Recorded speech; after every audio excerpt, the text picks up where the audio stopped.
what's the dead internet theory?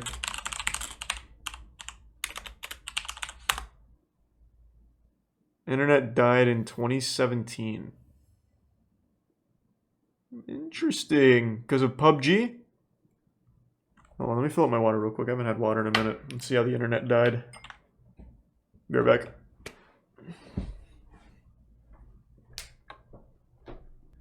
I'm back. Let's see, resub Sean. Cooking with matches.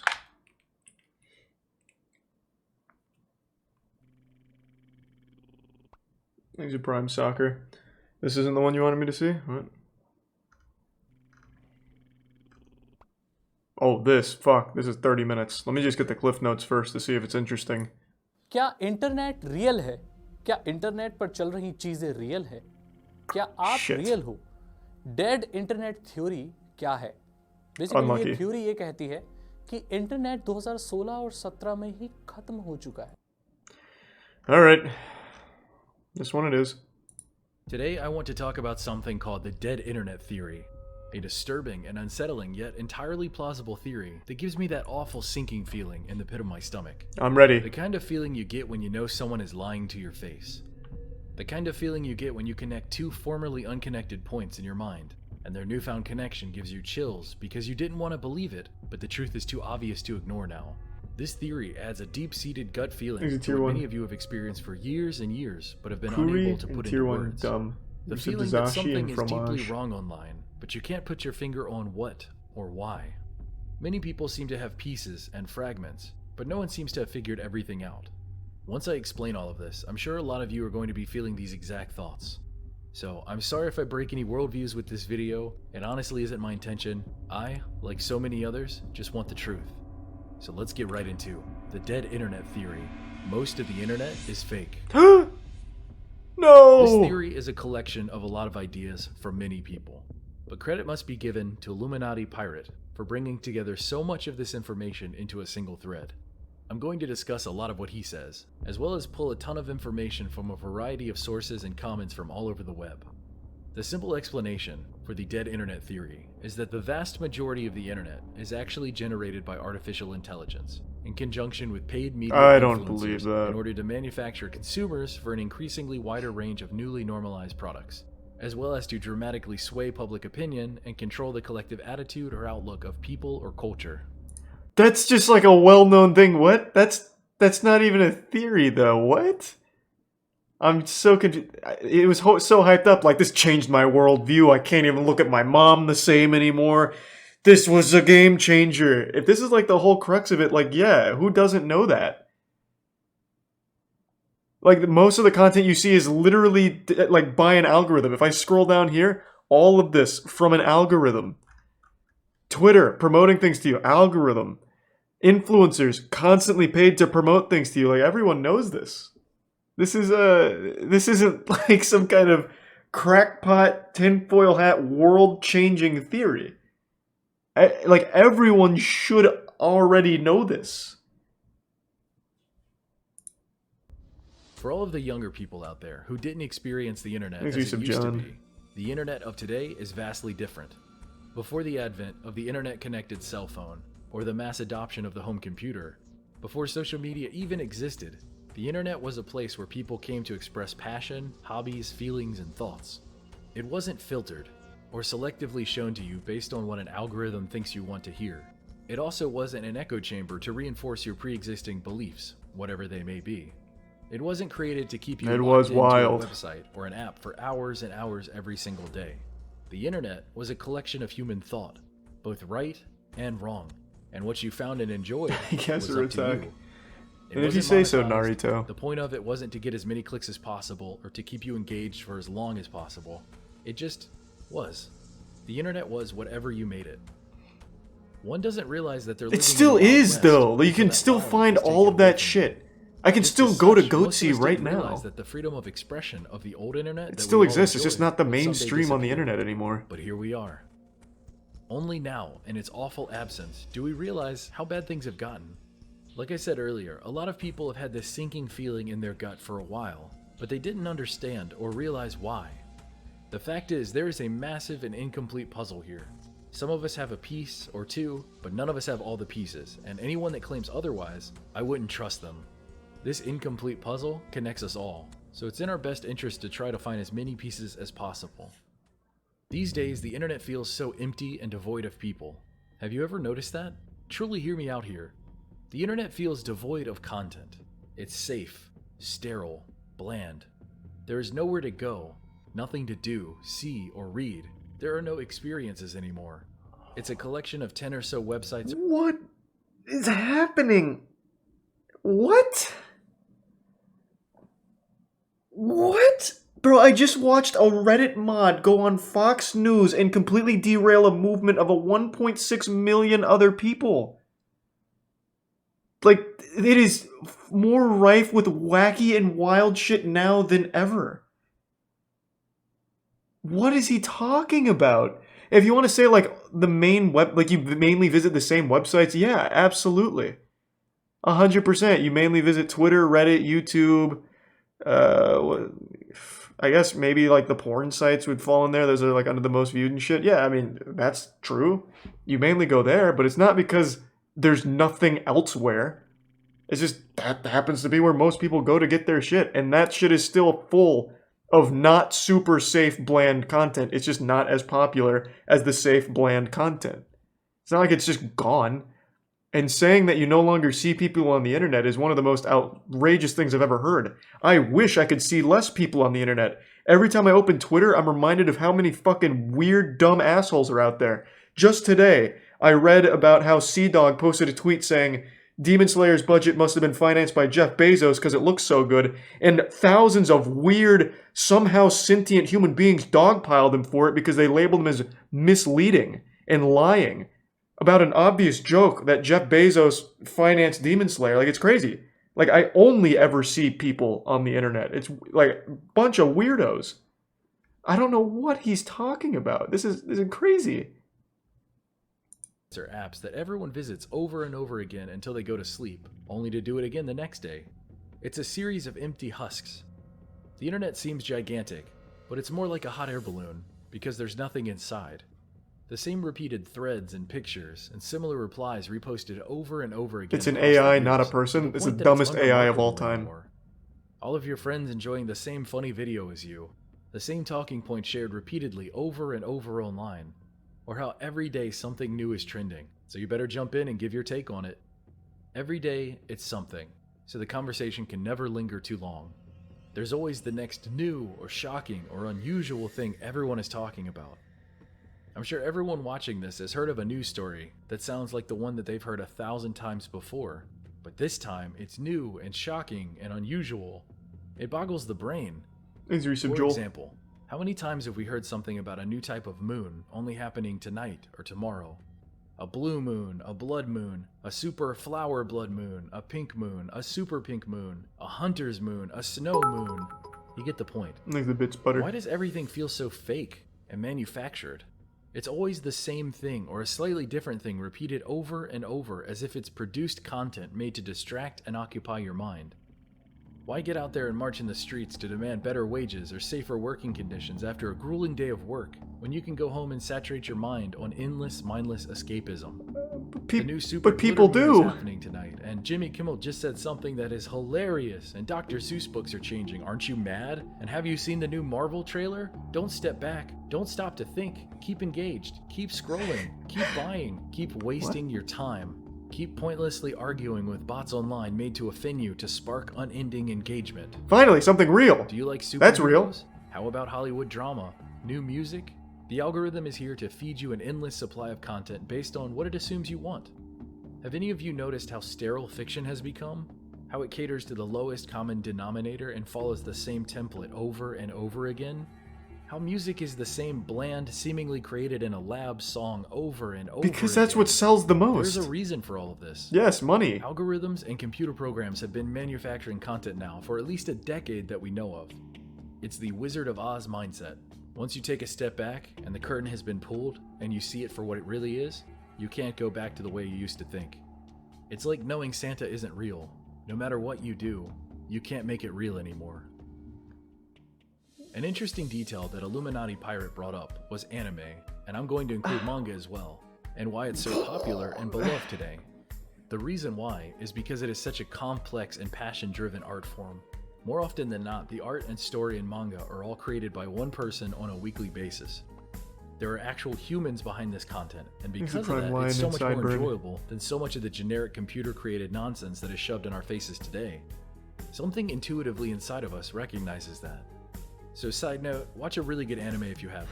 You'll know right off the bat how different... I am having such a hard time wrapping my head around this. Manga is like the worst example you can give for your point. So much of manga is the same recycled content over and over. The 80% of manga is a middle schooler, 15 years old, superpower, outcast, lonely, hikikomori. Like, it's all following the same format. This is literally the antithesis of the point you're trying to make. What are you talking about? They literally recycle the same content, no different than Marvel you were just talking about. Of course, there's exceptions, like Jujutsu Kaisen's great, even though I wouldn't necessarily say it's the most unique thing ever. It's just really well done. And there's Berserk, totally different, super unique. But just like in Marvel and everything, there's other superheroes that aren't the same formulaic shit too. Like, this doesn't go with his point at all. He just likes manga, so it's exempt. Different it feels compared to anything else on TV. It's got heart and soul and purpose. But let's go deeper into the internet side of things. Let's talk about YouTube. For the younger people watching this, YouTube used to honestly be about expressing yourself. It was random people in front of a camera talking about how they felt or what they've experienced. This is It wild. was real, it was organic, Thanks it wasn't to the bits, about trends. requital. Nowadays, if you talk about the wrong thing, your video gets demonetized. If you say the wrong thing, your video gets removed. You can speak freely as long as you're okay with being suppressed in the algorithm and no one sees your content. The views, the clicks, the growth on YouTube, it's all nonsense. I did YouTube for 7 years before I got as big as I am today, and it's completely artificial. That's what blew my mind. That was the difference between me not succeeding and succeeding, was realizing that fact. It's all fake. Say the right things and push the right content and you'll succeed. You go with the way the wind is blowing. But if you stand in the face of that wind, you'll be standing there alone with 20 views. And this is not me complaining. These are objective facts. Look at almost any channel you subscribe to and take a look at their views. Individuals are being pushed away in favor of corporate news, corporate music, and safe and inoffensive content that makes money. True. There you go, a real point. True. Regarding YouTube and other forms of media are deepfakes. Not only can computers and AI replicate faces accurately, but now voices as well. The safest thing to assume is that the technology we see in the mainstream today was created 10 to 15 years before we ever saw it. So just imagine what AI can do now, what we won't be able to comprehend for years. It's so creepy to think about. Fake people, fake comments, fake faces, fake articles. It's terrifying. How much of the internet is actually real? People, events, news, so many things could be completely fictional. And I mean, honestly, this is crazy barely. know. April 15th, 12 years ago off the sunset coast of Perth, Australia, a computer network analyst was arrested for stealing one of the most important pieces of insight and information we have today. Yeah. All of this stuff. Upon his arrest and 8 hours of interrogation, he refused to disclose where he had gotten this But he wasn't real either. He was a clone. What information did he steal? Nothing. I just made this entire scenario up. Damn. Do you see how easy it could be for an AI or a computer program to write up a plausible article like this? How is that plausible? You just said, like, normal shit. Anyone can do that. What do you mean? What?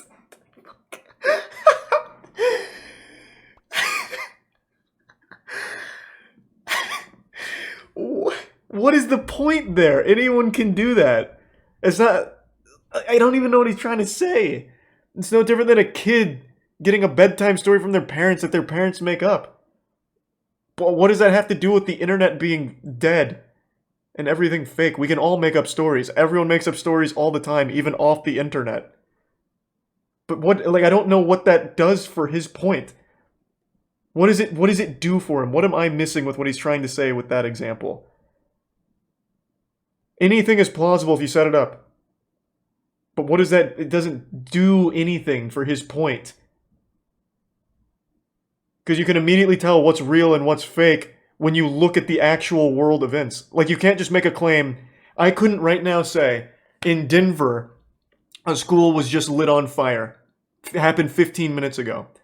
You might believe me initially, like right away, like that's believable. It could happen, probably has happened. But you could immediately fact check it, immediately, and find out that it's false.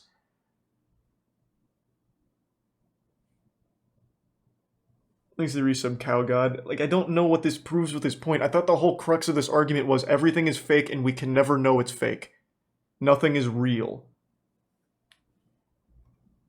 Like, it doesn't take a deep AI to come up with what he came up with. April 2009, someone stole something important. But he didn't, because I made it up. Make 3 or 4 websites push different variant versions of the BS story.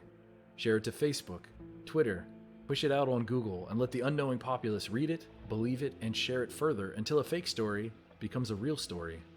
How long do you think it would take for someone to realize it wasn't real? Things like this have honestly happened many times, and by the time the truth comes out, the internet has moved on to whatever the next objective is. By that future point, almost no one cares anymore, and the facts get moved off of search engines and pushed into unfindable parts of the internet. The internet of old is dead. Here's another interesting thing you yourself can witness. The internet on your smartphone is not the same as the internet on your PC. Try it out for yourself. Go to any popular website with a lot of traffic and spend a few days randomly checking the same thing from your PC and your smartphone. You'll notice from time to time that what you see on one device is completely different from the other. I can't imagine why. Can play out differently. Sometimes you'll see different comments, different like to dislike ratios on comments, all kinds of weird anomalies you'd only notice because you're coming at it from 2 different places. I'm sure a lot of you have experienced the case of trying to find that one comment that you really liked and never being able to find it again. Maybe it was simply deleted, but it's weird that so many of us have experienced that before. The argument for algorithms is that it helps us find what we want to see and caters to our likes and dislikes. It just keeps you on the platform longer. That's the point. I don't buy that for a second. Because for years and years, the argument was that different algorithms for different people Everyone knows why. It isn't real. What are you talking about? Well, years later, with overwhelming evidence to prove that algorithms do exist, now it's widely accepted as a real thing and spun as a positive. There's a prime card in that isn't necessarily true prime either. Slaughter. The algorithm is there to keep you engaged and hooked on websites and apps for longer, to accurately collect your likes and dislikes, and do whatever it takes to keep your eyes glued to the screen and your wallet spending money. That is real. If you linger too long on a certain thread or a video, the algorithm will recommend more like it. If you argue online, the algorithm will find and create more incendiary posts to rile you up and keep you engaged. If you didn't already know it, you are the product being manipulated and used, and AI will do anything to keep you there. For money. What is right? What is wrong? What is allowed? What is not? It's a vicious cycle that weeds out dissent and critique. Nuance isn't allowed.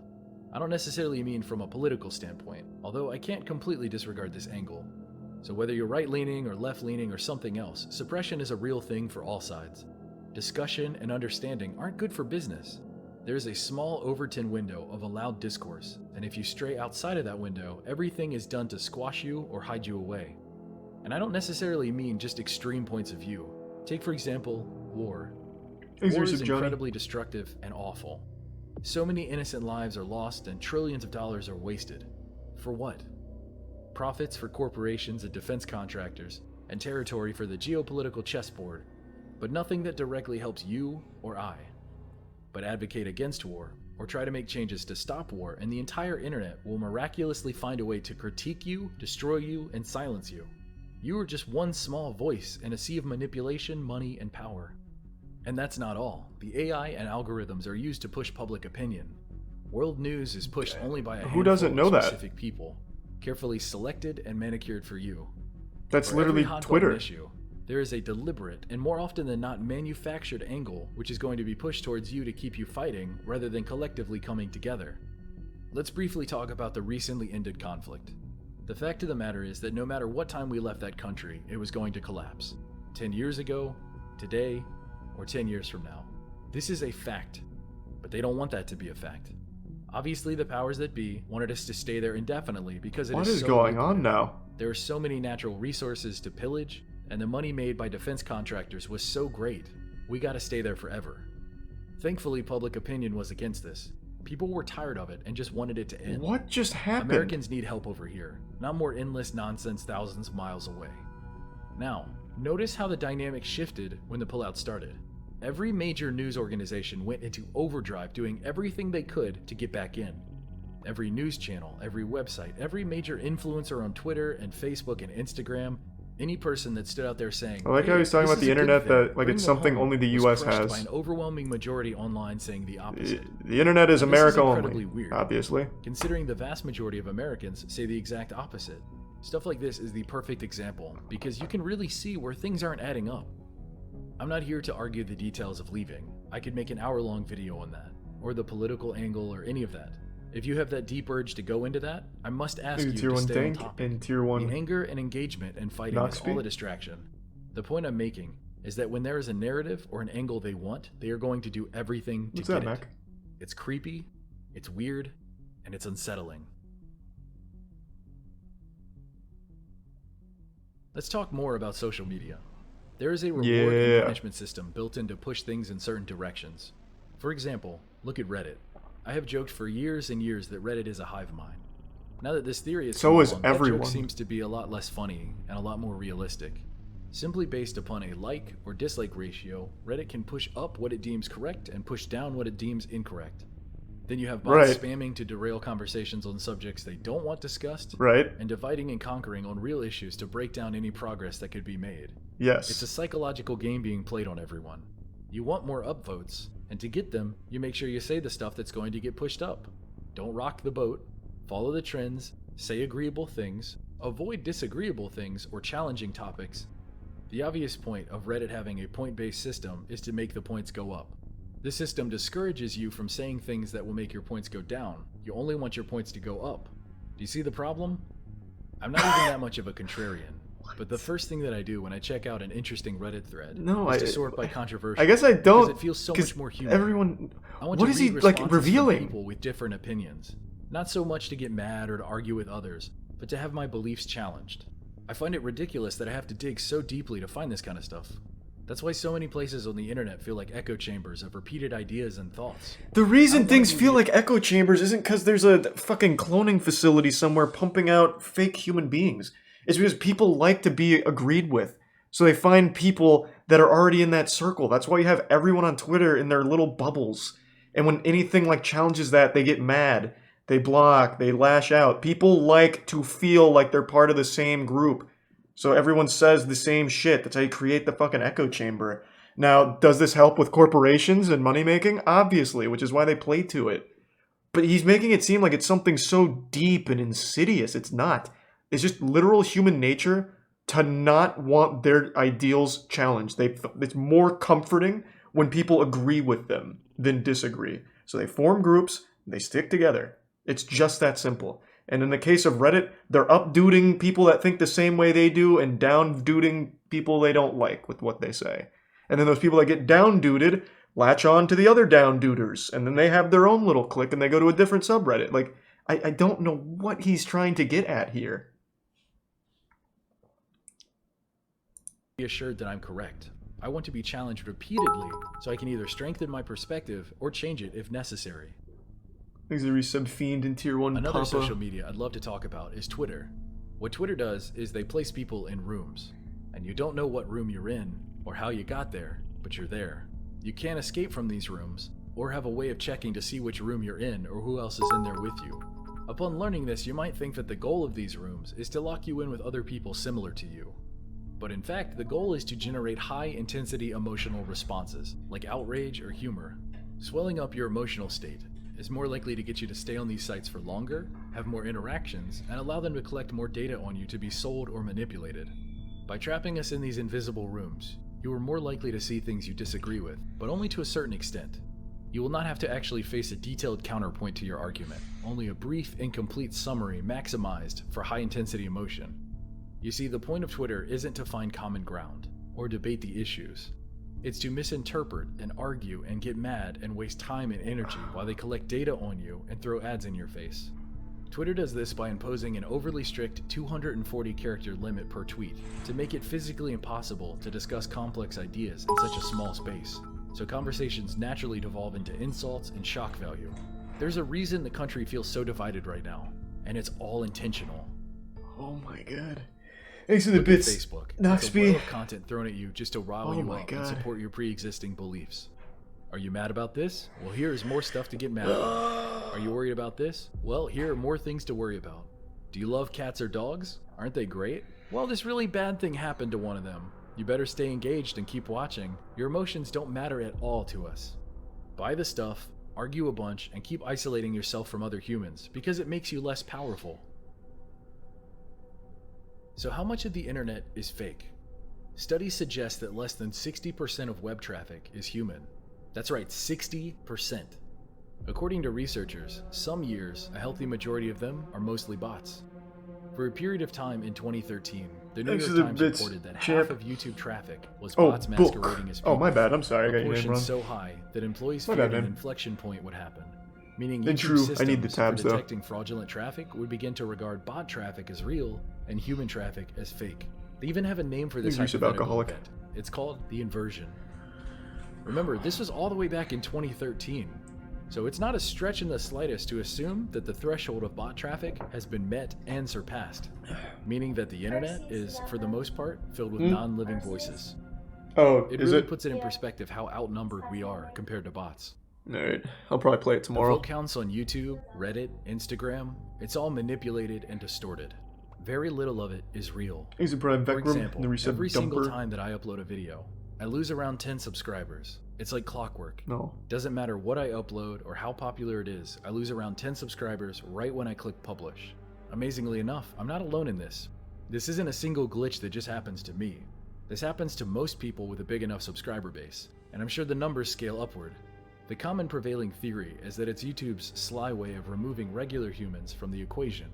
If you're big enough and successful enough, you can weather the storm pretty easily. What? Losing 10 subs isn't bad when you gain thousands. Who has that theory? If you're a smaller YouTuber, or a YouTuber they don't really want around anymore, losing subs is an easy and subtle way to mentally break you down and eventually remove you from the equation. The push for corporate content and acceptable content is all that matters. YouTube isn't about you anymore. Yeah, I mean, Just that's change fair. the That's name true. already and call it Content Tube or Corporate Tube.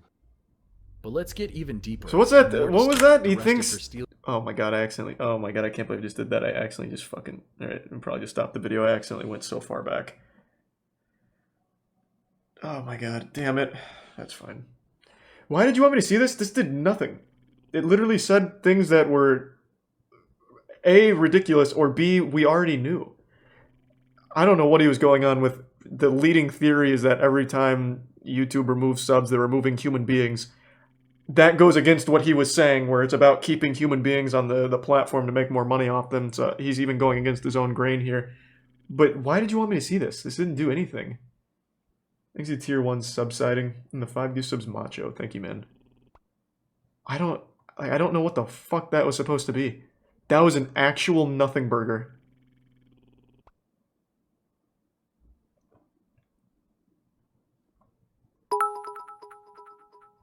The bot part onward seemed interesting. I don't think I got there. I accidentally fucking clicked backwards. Clay, I remember Clay World. Angry guy in an Alpine coaster. He was so almost correct. He said things that were correct. He's not wrong about like bots astroturfing on Reddit, but all of those things are well known. I don't know. The way he hyped this thing up is like it literally changed his whole worldview, and the way once you peek behind the curtain, you'll never be the same. Nothing's real. It's all fake. It's all fabricated. You're not real. Your parents aren't real. You're not even in the universe. It's a simulation. When all he said was like things everyone already knows or just outrageously off the mark.